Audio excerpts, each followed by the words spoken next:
Cricket নিয়ে একটা প্রশ্ন রয়েছে। বাংলাদেশের সাংবাদিকদের প্রথমে অ্যাক্রিডিটেশন আইসিসি দেয়নি, আর এই প্রেক্ষাপটে বিসিবি ইমেল করেছিল, কিছু সাংবাদিক ইতিমধ্যে অ্যাক্রিডিটেশন পেয়েছে। বিষয়টা আসলে কিভাবে দেখবেন? আইসিসি প্রথমে অ্যাটাকটা করেছে বাংলাদেশ ক্রিকেটার সাংবাদিকদের উপর, এই জিনিসটা কত হতাশা। আসলে পুরো বিষয়টি একটা হতাশাজনক বিষয়, কারণ আমি মনে করি আইসিসি তো কোনো ব্যক্তি কিংবা কোনো একক দেশের প্রতিষ্ঠান না। আইসিসি হচ্ছে বিশ্বকাপ ক্রিকেটের সর্বোচ্চ সংস্থা। আইসিসির কাছে প্রত্যেকটি দেশের সমস্যাই তাদের চোখে সমান হওয়া উচিত, এবং আমি মনে করি যে বাংলাদেশের যে নিরাপত্তাহীনতার কারণে বা বাংলাদেশের খেলোয়াড়দের নিরাপত্তাহীনতার কারণে যে আমরা যে বিশ্বকাপ ক্রিকেটে অংশগ্রহণ করছি না, সেইটার সাথে বাংলাদেশের ক্রিকেট সাংবাদিকদের কোনো জড়িত হওয়ার কোনো কারণ নেই। কারণ সাংবাদিক যারা, তাদের দায়িত্ব হচ্ছে সংবাদ সংগ্রহ করে সেটা প্রত্যেকটি মানুষের কাছে, প্রত্যেকটি জাতির কাছে পৌঁছে দেওয়া। কিন্তু দুর্ভাগ্যজনক হলো সত্য যে আমাদের দেশে বা আইসিসি থেকে ঠিক তার ব্যতিক্রমটা আমরা দেখতে পেলাম, যে বিশ্বকাপ ক্রিকেটে বাংলাদেশ হয়তোবা নিরাপত্তার কথা চিন্তা করে অংশগ্রহণ করছে না, কিন্তু আমাদের সাংবাদিকরা কি দোষ করলো? তাদের তো কোনো দোষ নেই। তারা কেন আন্তর্জাতিক ক্রিকেটে অংশগ্রহণ করে তারা কেন নিউজ কভার করতে পারবে না? আমার কাছে মনে হয় যে এখানে ক্রিকেট বোর্ডের আসলে বলতে বলতে আর বেশি বলতে ভালো লাগে না, ক্রিকেট বোর্ডের যে আসলে নির্বুদ্ধিতা, এবং আমরা খুব হতাশ হয়েছি যে আমরা দেখলাম যে এই ক্রিকেট বোর্ডের নির্বাচনকে নিয়ে অনেকেই এত উৎসাহ উদ্দীপনা দেখিয়েছে, সেই ক্রিকেট বোর্ডের পরিচালকরাই একে একে সবাই পদত্যাগ করছে। কেন করছে সেটা হয়তোবা এখন বোঝা যাবে না, সেটা আরও পরে বোঝা যাবে ইনশাল্লাহ। কিন্তু আমি বলতে চাই যে আসলে ক্রিকেট আমার দেশের একটি অনেক বড় অর্জন, এটা আমার মান মর্যাদা। আমার দেশ ক্রিকেট বিশ্বকাপ খেলে, আমার দেশের বিশ্বকাপ ক্রিকেটে আমার দেশের যারা ক্রীড়া সাংবাদিক আছে তারা নিউজ কভার করতে বিভিন্ন দেশে যায়। তো আমি মনে করি আমরা সবাই একে অপরের সাথে জড়িত রয়েছে, একে অপরের পরিপূরক আমরা। সেই জায়গা থেকে ক্রিকেট বোর্ডের এখনও সময় রয়েছে, যদি সুযোগ থাকে আইসিসির সাথে বসে কথা বলে বা ভারতীয় ক্রিকেট বোর্ডের সাথে বসে আলোচনা করে বা আন্তর্জাতিকভাবে আন্তর্জাতিক কূটনীতির মাধ্যমে এই সমস্যাটির সমাধান করা যায় কিনা। এবং আমাদের যারা ক্রীড়া সাংবাদিকরা যারা এখন হতাশাগ্রস্ত হয়ে গেছে যে তারা বিশ্বকাপ নিউজ কভার করতে যেতে পারবে না, আমার মনে হয় এই বিষয়টি আইসিসির সাথে বসে কথা বলে সেটাকে কনসিডার করা যেতে পারে অবশ্যই। আরেকটা ঢাকা 16 আসনের যদি নির্বাচিত হতে পারেন এই ঢাকা 16 আসনে, মানে ক্রীড়াঙ্গনের জন্য আপনি কি করতে চান? দেখেন, শুধু ঢাকা 16 আসন না, আপনারা ইতিমধ্যে জানেন যে আমরা রাষ্ট্রীয়ভাবে বাংলাদেশের ক্রীড়া উন্নয়নে আমরা পরিকল্পনা নিয়েছি, যেটার ইতিমধ্যে আপনারা অবগত রয়েছে যে আমরা খেলাধুলাকে পেশা হিসেবে প্রতিষ্ঠিত করতে চাই।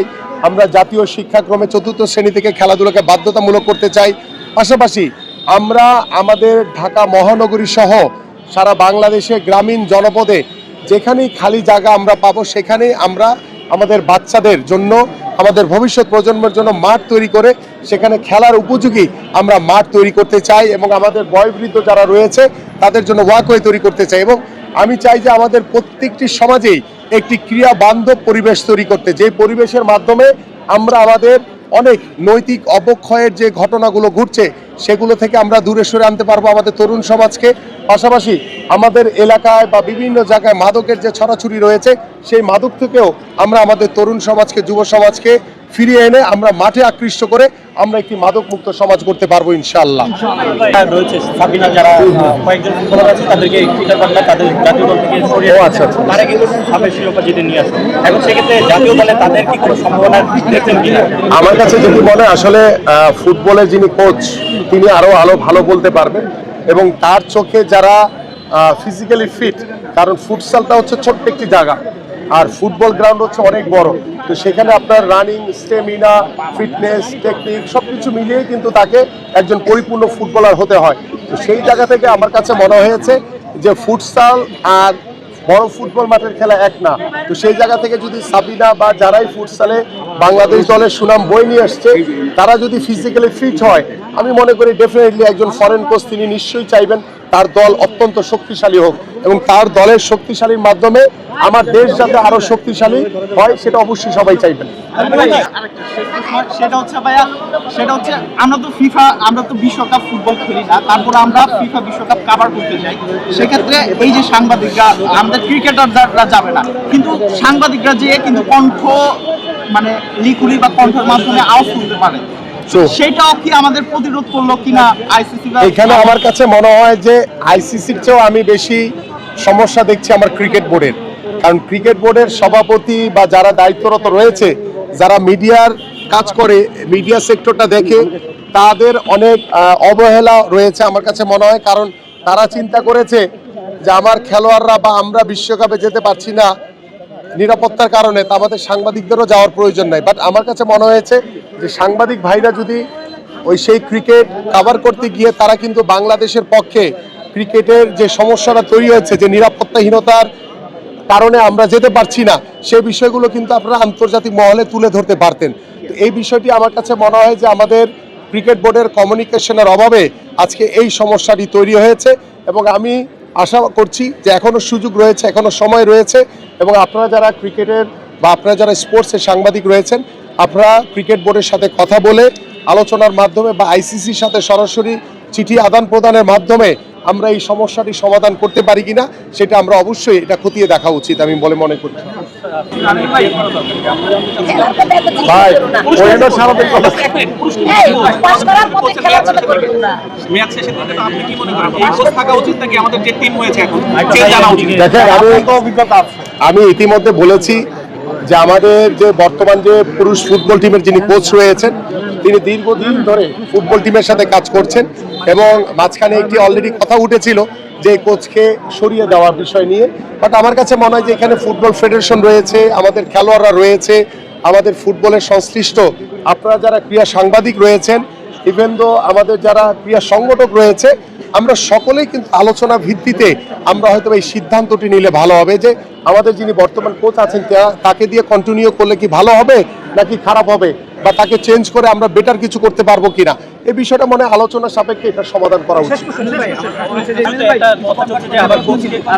কোচকে মূল্যায়ন করার কথা বলছে, সেক্ষেত্রে আপনার কি মনে হয় কোচকে নিয়ে একটু ভাবা উচিত এবং এখন থেকেই যাদের সিভি গুলো আসে তাদেরকে মূল্যায়ন করা উচিত? আপনার কি মনে হয়? দেখেন, কোচ এটা একটা দীর্ঘমেয়াদী একটি প্রক্রিয়া। এখন দীর্ঘদিন যে কোচটি থাকে তার এই দেশের সম্পর্কে একটি ধারণা হয়, তার খেলোয়াড়দের সম্পর্কে ধারণা হয়।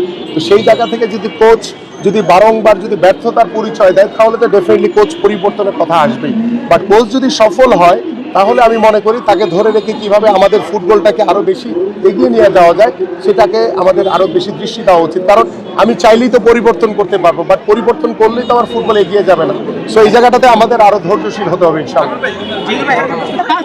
আরেকটা প্রশ্ন করেন, অনেক মানে ক্রিকেট অনেক সিন্ডিকেটের আপনি কথা বলেন, অনেক কিছু করবেন বা করবেন বলছেন, আপনি ফুটবলের সিন্ডিকেট নিয়ে আমি আপনার মুখ থেকে কোনো কথা শুনি? আমি এখনো জানি না ফুটবলে কোনো সিন্ডিকেট আছে কিনা, যদি থাকে ডেফিনেটলি সেটা ভেঙে ফেলা হবে ইনশাআল্লাহ। কারণ খেলাধুলা এমন একটি জায়গা, এটা যোগ্যতার বিষয়, এটা কেউ চাইলে কোনো সিন্ডিকেট করে কেউ খেলতে পারবে না। আর আমরা মেধাকে, খেলাকে, যোগ্যতাকে প্রাধান্য দেই, সেই মেধা যোগ্যতার মাধ্যমে যারা থাকবে তারাই খেলবে। সেখানে কোনো সিন্ডিকেট থাকলে সেই সিন্ডিকেটকে অবশ্যই ভেঙে ফেলা হবে ইনশাআল্লাহ। আপনার একটা ক্রিকেট বোর্ডের একটা অ্যাওয়ার্ড দিব আমি। একজন পদত্যাগ করেছেন, আরো কিছু করতে পারেন।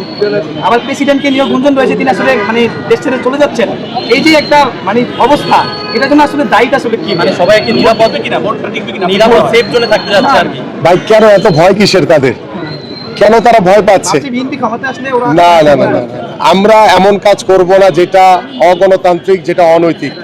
আমরা কখনোই এইগুলোকে সমর্থন করি না। আমরা যদিও জানি, আপনারাও জানেন, আমরাও জানি যে তারা যে বোর্ডে আসছে, একটি প্রশ্নবিদ্ধ একটি বোর্ডে তারা দায়িত্ব নিয়েছে, এবং সেই প্রশ্নবিদ্ধ বোর্ডে তারা দায়িত্ব নিয়ে ইতিমধ্যে কিন্তু তারা যে ব্যর্থ সেটা কিন্তু প্রমাণ হয়ে গেছে। তো যারা ব্যর্থ তারা তো ডেফিনেটলি চাবে যে ভাই আমরা আমাদেরকে বাঁচানোর জন্য আমরা পদত্যাগ করে সরে যাই আগে থেকেই, তাই না? সো বোর্ড আমার কাছে যেটি মনে হয় যে দেখেন, আমার ক্রিকেট আগে, যে কথাটি আমি বারংবার বলি যে আমার ক্রিকেট আগে, আমার দেশ আগে।